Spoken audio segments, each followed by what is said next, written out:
Pro শ্রমিক দল কর্তৃক আয়োজিত আজকের এই সভায় সম্মানিত আজকের সভাপতি শ্রমিক দলের আমার শ্রেষ্ঠ ভাইনা শাহীন হলাদার, উপস্থিত আছেন আজকের পৌর শ্রমিক দলের সম্মানিত সভাপতি হাসান, সাধারণ সম্পাদক ফরাদ, শহীদ, মুর্শেদ, প্রত্যেকটা ইউনিয়নের শ্রমিক দলের সভাপতি, সেক্রেটারি এবং আমার সামনে বসা শ্রমিক দলের সকল নেতৃবৃন্দ, আপনাদেরকে জানাচ্ছি সংগ্রামী শুভেচ্ছা এবং মেজর অবসর তাহবিজউদ্দিন আহমেদ বীর বিক্রমের পক্ষ থেকে আপনাদেরকে জানাচ্ছি অভিনন্দন।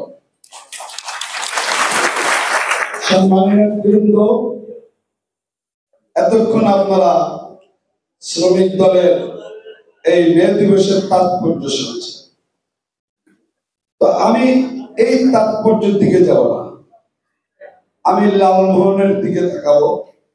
আমি সারা বাংলাদেশ খুঁজতে চাই না, আমি খুঁজতে চাই এই লালমোহন।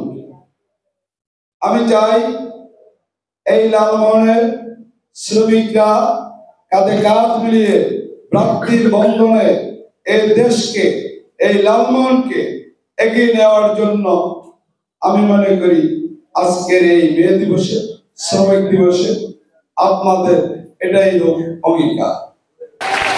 আমি সারা পৃথিবী খুঁজব না, আমি খুঁজব লালমোহন, আমি খুঁজব মেজর অবসর তাহবিজউদ্দিন আহমেদ বীর বিক্রমের হাত ধরে এই শ্রমিক দল শহীদ রাষ্ট্রপতি জিয়াউর রহমান যে প্রতিষ্ঠা করে গেছেন, সেই শ্রমিক দল আজকে আমাদের এই দেশকে এগিয়ে নিয়ে যেতে হবে। সম্মানিত নেতৃবৃন্দ, আজকে আমি প্রথমেই দীর্ঘদিন শ্রমিক দলের সাথে আমাদের প্রথম পর্যায়ে বৈঠক হয়েছে, পরবর্তীতে আর বৈঠক হয়। আমি আমাদের আজকের এই মে দিবসের এবং আন্তর্জাতিক শ্রমিক দিবসের উত্তরোত্তর সাফল্য কামনা করছি।